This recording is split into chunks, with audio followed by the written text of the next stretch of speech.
تو اس کے اوپر زکوٰۃ واجب ہو جاتی ہے، اور اگر اس سے کسی کے پاس کم ہے تو اس پر زکوٰۃ واجب نہ ہوگی، اور اس سے زیادہ کی کوئی حد نہیں ہے، اور اسی حساب سے جتنا سونے کا جو ہے ریٹ بڑھتا رہے گا یا سونے کا تولہ بڑھتا رہے گا، گرام بڑھتا رہے گا، اسی حساب سے اس کے زکوٰۃ میں اضافہ ہوتا رہے گا۔ اسی طریقے سے چاندی میں اللہ کے نبی صلی اللہ علیہ وسلم نے جس کو مقدارن کے طور پہ بتلایا ہے وہ دراہیم ہوا کرتے تھے اس زمانے میں، اور اس کا 40واں حصہ نکالا کرتا تھا۔ آج کے دور کے حساب سے اگر دیکھا جائے تو کسی کے پاس اگر 612 گرام اس کے پاس چاندی ہے، اور اس حساب سے دیکھا جائے تولے کے حساب سے تو 52.5 تولہ اگر کسی کے پاس چاندی ہے تو ایسی صورت میں اس پر زکوٰۃ واجب ہوگی اور اسے زکوٰۃ نکالنا ہوگا۔ بڑی اہم اور نوٹ کرنے کی باتیں ہیں، اس کو آپ ذہن میں رکھیں کہ اگر کسی کے پاس اتنا سونا یا چاندی موجود ہے تو یہ شرعی اعتبار سے ایسے شخص پر واجب ہو جاتا ہے کہ وہ زکوٰۃ ادا کرے۔ اسی طریقے سے اگر کسی کے پاس گائے ہے، بیل ہے، بکرے ہیں تو ایسی صورت میں ان کا کیا حکم ہے کہ بکریوں میں زکوٰۃ کس طریقے سے ادا کی جائے گی۔ عموماً ہمارے بہت سے احباب میں بکریاں پالتے ہیں، تو ان لوگوں کو جان لینا چاہیے کہ بکریوں میں اللہ کے نبی کریم صلی اللہ علیہ وسلم کی جانب سے جو مقرر کردہ نصاب ہے اس کی تعداد ہے 40 بکریاں اگر کسی کے پاس ہے تو اس پر زکوٰۃ واجب ہو جائے گی ایک بکری کی، اور اس کی تعداد اللہ کے نبی صلی اللہ علیہ وسلم نے بتلائی ہے کہ 40 سے لے کر کے 120 تک اس کو صرف اور صرف زکوٰۃ اگر ادا کرنا ہے تو ایک ہی بکری ادا کرنا ہے۔ اس کے بعد اگر 121 سے لے کر کے 200 تک تعداد پہنچ جاتی ہے تو 2 بکریاں، اس کے بعد 200 سے 300 3 بکری، 300 سے 400، یعنی ہر 100 پر ایک بکری کا اضافہ کرتے چلے جانا ہے۔ بڑا آسان اور صحیح طریقہ، سہل طریقہ جو ہے شریعت کے اندر ہمیں بتایا گیا ہے۔ اسی طریقے سے گائے اور بھینس کے سلسلے میں اللہ کے نبی کریم صلی اللہ علیہ وسلم کی جانب سے مقرر کردہ جو نصاب ہے گائے اور بیل اور بھینس میں وہ یہ ہے کہ 30 اگر کسی کے پاس گائے ہیں تو ایسی صورت میں ایک بکری یا پھر ایک سالہ بچڑا دینا ہوگا۔ 30 اگر گائے ہیں تو 30 گائے، بیل یا بھینس، یہ تینوں کی شکل ایک ہی ہے، اس لیے کہ ان تینوں کی نسل ایک جیسی ہوتی ہے، لہٰذا کہا گیا ہے کہ 30 اگر ہیں ان کی تعداد تو 1 سال کا جو ہے بچڑا دیا جائے گا، اگر وہ میسر نہیں ہے تو ایسی صورت میں ایک بکری دی جائے گی۔ اس کے بعد اگر تعداد بڑھ جاتی ہے، 40 ہو جاتی ہے تو ایسی صورت میں 2 سالہ بچڑا یا پھر 2 بکریاں اس کے لیے نکالنی ہوں گی، پھر ہر 10 پر ایک کا اضافہ کیا جائے گا، یعنی 30 کے بعد 60، ہر 60 پر بڑھتا جائے گا، 2 ہو جائیں گے، پھر 60 کے بعد 90 یعنی 90، اس کے بعد 90 پر 3 نکالے جائیں گے، ایسے ہی اضافہ ہوتا چلا جائے گا۔ یہ اللہ کے نبی صلی اللہ علیہ وسلم کی جانب سے قانون ہے۔ اس کے بعد کھیت کی جانب چلتے ہیں۔ کھیتوں کے ہمارے اور آپ کے یہاں عموماً بعض لوگوں کے یہاں ہے، اور اس کی زکوٰۃ کا طریقہ کیا ہے۔ کھلی زمین پر کوئی زکوٰۃ نہیں ہے، کھلے کھیت میں کوئی زکوٰۃ نہیں ہے۔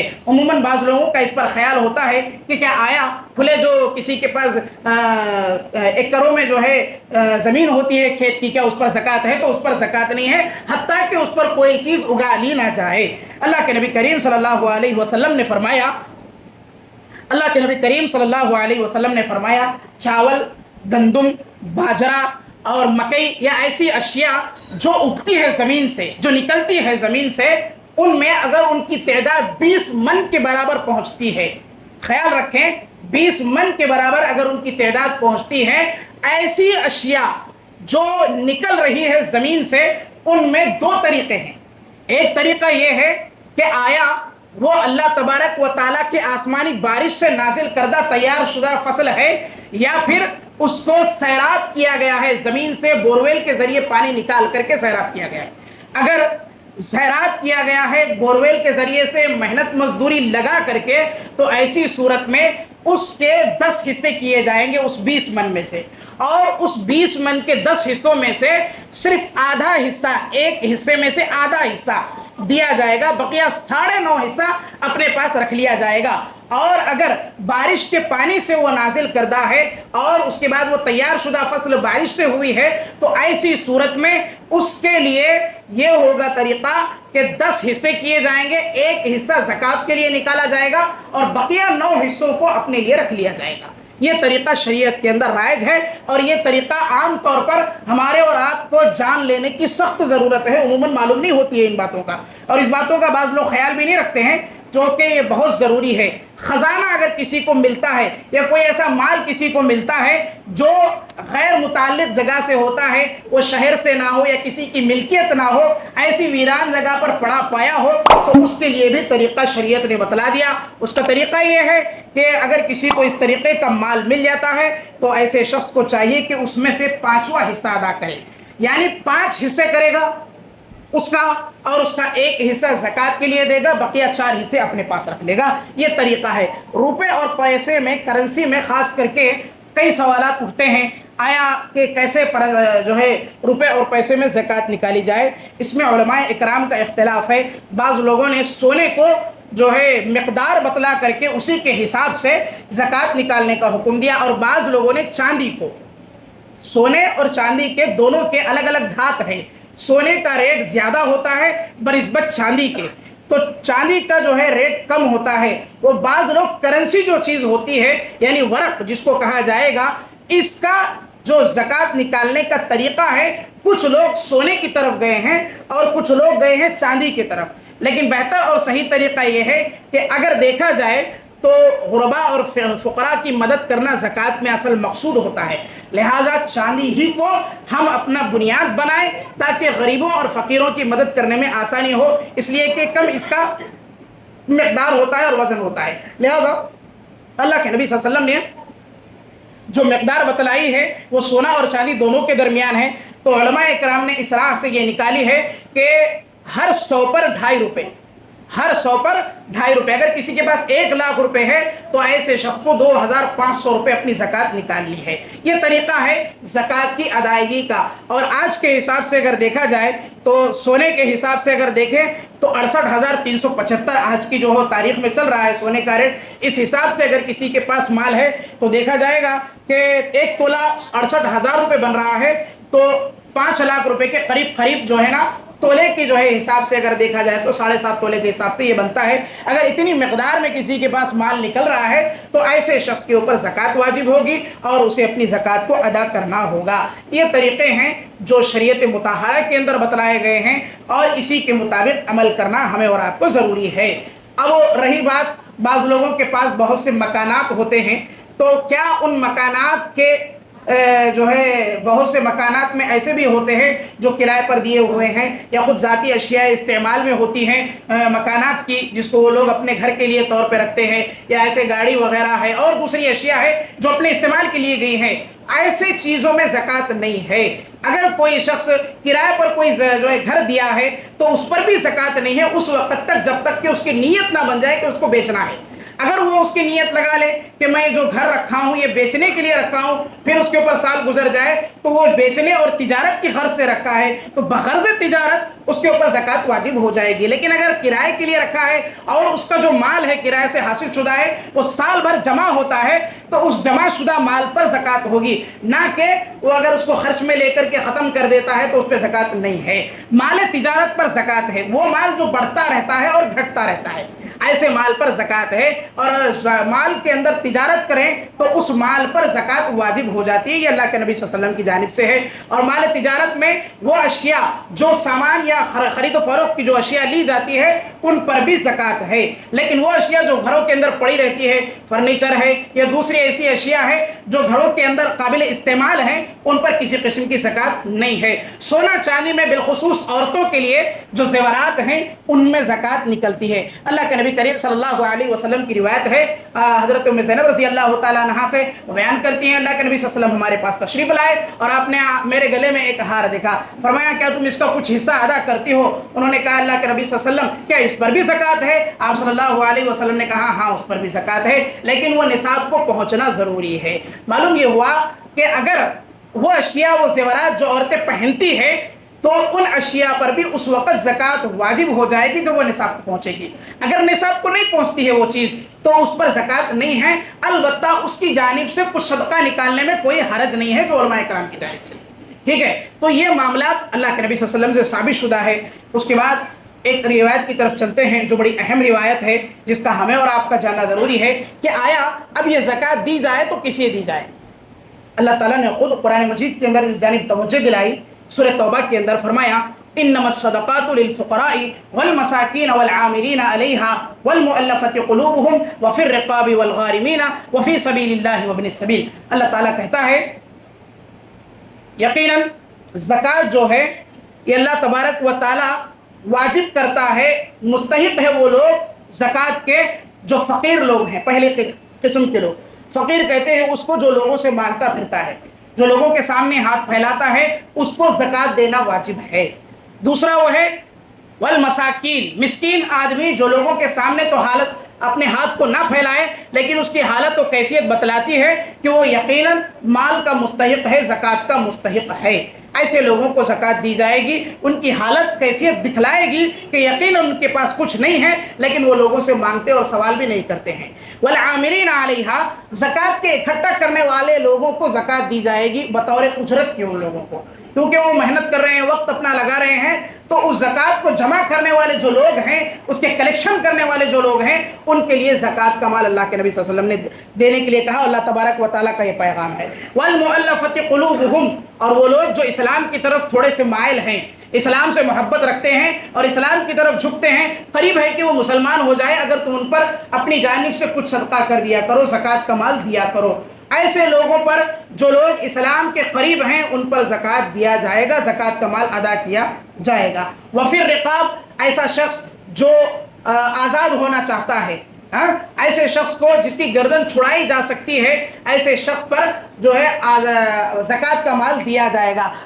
زمانہ قبل میں کیا ہوتا تھا کہ لوگ اپنے آپ کو آزاد کرانا چاہتے تھے، اپنی غلامی سے آزاد ہونا چاہتے تھے. آج کے دور میں اگر دیکھا جائے تو اس مال کو زکوٰۃ کے قیدیوں کو چھڑانے کے لیے استعمال کیا جا سکتا ہے، جو مظلوم ہیں اور جن کو ناحق جیلوں کے اندر سڑایا جا رہا ہے اور انہیں تکلیف پہنچائی جا رہی ہے. والغارمین، اور ایسا شخص جو قرض میں ڈوبا ہوا ہے، اپنی قرض کے بوجھ تلے دبا ہوا ہے اور قریب ہے کہ وہ اپنی جان کو ہلاک کر لے، ایسے شخص کو یہ بچاؤ کے لیے زکوٰۃ کا مال دیا جائے گا. اور ایسے قرض دار کو جو قرضے کی وجہ سے پریشان حال ہے، اس کے قرض میں زکوٰۃ کے مال سے کمی کی جا سکتی ہے. وفی سبیل اللہ، اور اللہ کی راہ میں جو لوگ نکلتے ہیں، مسافر ہیں اور اللہ کی راہ میں نکلنے والے ہر وہ لوگ، چاہے جہاد کرنے کی غرض سے نکلتے ہوں یا اللہ تبارک و تعالیٰ کے دین اسلام کو پہنچانے کی غرض سے نکلتے ہیں، ان تمام لوگوں کو اللہ تبارک و تعالیٰ نے اس زمرے میں شامل کیا جو اللہ کی راہ میں نکلنے والے ہیں. ایسے لوگوں پر زکوٰۃ دینا واجب ہے. وفی سبیل اللہ وابن السبیل،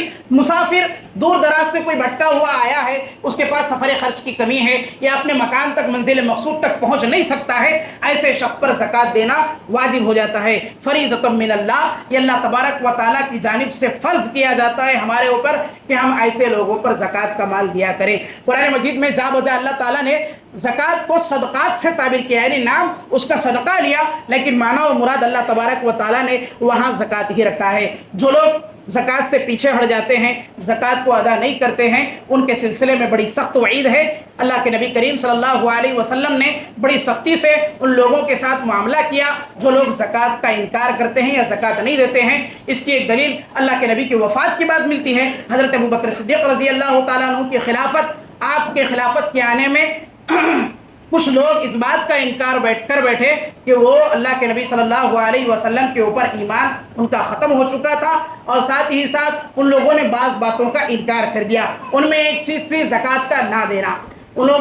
بعض لوگوں نے زکوٰۃ کا انکار کر دیا اور مرتد ہو گئے تھے. حضرت ابوبکر صدیق رضی اللہ تعالیٰ عنہ نے کہا کہ جو لوگ اللہ کے نبی کے زمانے میں ایک بکری ہی زکوٰۃ دیا کرتے تھے، اگر وہ آج انکار کرتے ہیں تو میں ان کے ساتھ جنگ کروں گا. حضرت عمر رضی اللہ تعالیٰ عنہ نے کہا کہ اے ابوبکر، آپ ان سے لڑیں گے جو لا الہ الا اللہ پڑھتے ہیں، نماز پڑھتے ہیں، آپ ایسے لوگوں سے جہاد کریں گے، ایسے لوگوں سے لڑیں گے. اللہ کے نبی صلی اللہ علیہ وسلم کے صحابی ابوبکر رضی اللہ تعالیٰ عنہ نے کہا کہ یقیناً اس لیے کہ جو لوگ زکوٰۃ کا انکار کرتے ہیں وہ ایک مالی عبادت ہے، اگر اس طریقے سے کیا جائے تو شریعت کے اندر نقص ہو جائے گا اور لوگ زکوٰۃ سے بہت دور پیچھے رہ جائیں گے، جو کہ اللہ تبارک و تعالیٰ نے قرآن مجید کے اندر اس کا حکم دیا ہے کہ اسے نکالا جائے گا. تو جو لوگ مال نہیں نکالتے ہیں میں ان کے ساتھ برابر جنگ کروں گا، ان سے لڑوں گا. حضرت عمر رضی اللہ تعالیٰ عنہ کہتے ہیں اللہ تبارک و تعالیٰ نے میرے دل کو ان کی جانب سے صاف کر دیا اور میرے سامنے حق کو کھول دیا. یعنی اگر کوئی شخص زکوٰۃ کا انکار کر دے،